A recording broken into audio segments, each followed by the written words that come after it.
Hello बच्चों, let's read the question. The question says which of the following represents the correct order of acidic strength. तो हमको चार option यहाँ पे दे रखे हैं ABCD. हमको बताना है इनमें से सही एसिडिक स्ट्रेंथ का ऑर्डर क्या होगा. तो क्वेश्चन को सॉल्व करने से पहले चेक कर लेते हैं इस क्वेश्चन का की कॉन्सेप्ट. तो इस क्वेश्चन के लिए हमारे पास जो की कॉन्सेप्ट होना चाहिए, तो की concept should be acidic strength.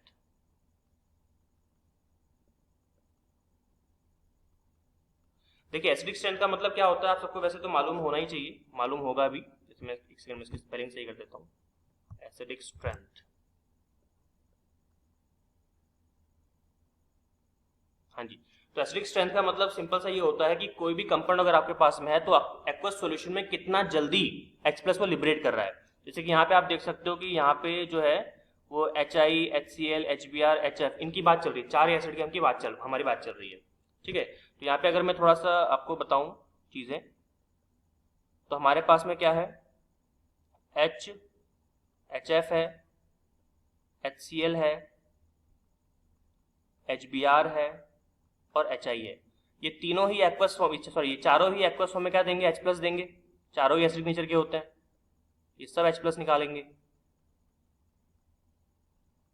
और साथ में क्या बनाएंगे, एक सेकेंड, ये तो बनाएगा F-,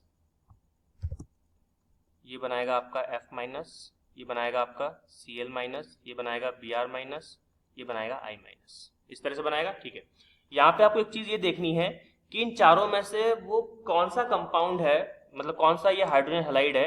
ये जनरली HX की फैमिली होती है, ये HX फैमिली है. तो कौन सा हाइड्रोजन हैलाइड है ये जो बहुत जल्दी H+ निकालेगा. तो बहुत जल्दी H+ वही निकाल सकता है जिसका अट्रैक्शन न्यूक्लियस से कम हो. जैसे मैं आपको बताता हूँ यहाँ पे देखिए, यहाँ पे अगर हम यहाँ पे चेक करें, देखिए आपके पास हेलोजेंस जो होते हैं वो फ्लोरीन है, क्लोरीन है, ब्रोमीन है, आयोडीन है. एस्ट्राइन भी होता है लेकिन उसको अपन रिमूव कर देते हैं. जब भी हम लोग टॉप टू बॉटम जाते हैं, जब भी हम लोग इस तरह से टॉप टू बॉटम जाते हैं तो आपको पता है कि एटॉमिक साइज बढ़ता है. ठीक है, एटॉमिक साइज इंक्रीज होता है. मतलब अगर मैं फ्लोरीन की बात करूं तो फ्लोरीन आपका कुछ इस तरह से हो सकता है, छोटा ही होता है. क्लोरीन थोड़ा सा और बड़ा हुआ, ब्रोमीन और बड़ा हुआ और आयोडीन और भी बड़ा हो गया. जितना बड़ा साइज उतना ही न्यूक्लियस का अपने आउटर मोस्ट शेल के साथ में क्या हो गया, अट्रैक्शन कम हो गया. ठीक है. अब मुझे एक चीज बताइए कि जब इनके साथ में हाइड्रोजन आके कंबाइन करेगा, ठीक है, इससे हाइड्रोजन कंबाइन किया, हाइड्रोजन का साइज सेम ही है, वो नहीं बढ़ रहा है. ठीक है, इस तरह से ये वैसे ओवरलैप करते, मैंने टच करवा दिया. एक सेकंड, इसको मिटाई देते हैं हम लोग, हमको ओवरलैप करवाना है, हम ओवरलैप करवाते हैं. तो देखिए ये हमने ओवरलैप करवाया इस तरह से, ये हाइड्रोजन. ठीक है. तो फ्लोरीन और हाइड्रोजन का अट्रैक्शन बहुत ज्यादा स्ट्रांग होगा कि नहीं होगा, दोनों का साइज सेम है. और चूंकि आउटरमोस्ट इलेक्ट्रॉन न्यूक्लियस के बहुत क्लोजेस्ट है फ्लोरीन के अंदर, तो हाइड्रोजन को भी होल्ड करने की, हाइड्रोजन के इलेक्ट्रॉनों को होल्ड करने की कैपेसिटी क्या होगी, बहुत ज्यादा होगी. तो फ्लोरीन बहुत जल्दी या फिर बहुत इजीली H+ को रिलीज करना नहीं चाहता या फिर हाइड्रोजन को छोड़ना नहीं चाहता. लेकिन वहीं दूसरी तरफ अगर मैं आयोडीन की बात करूं तो आयोडीन में आप देखिए, क्योंकि न्यूक्लियस का साइज काफी क्या बोलते हैं, जो सॉरी एटम का साइज जो है काफी बड़ा है, और जो हाइड्रोजन जब इसका बॉन्डिंग करेगा तो चूंकि हाइड्रोजन के इलेक्ट्रॉनों पर जो आपका न्यूक्लियस है आयोडीन का, उसका अट्रैक्शन फोर्स बहुत ही कम लग रहा है डिस्टेंस ज्यादा होने की वजह से, तो आराम से यहाँ से H+ बाहर निकल सकता है.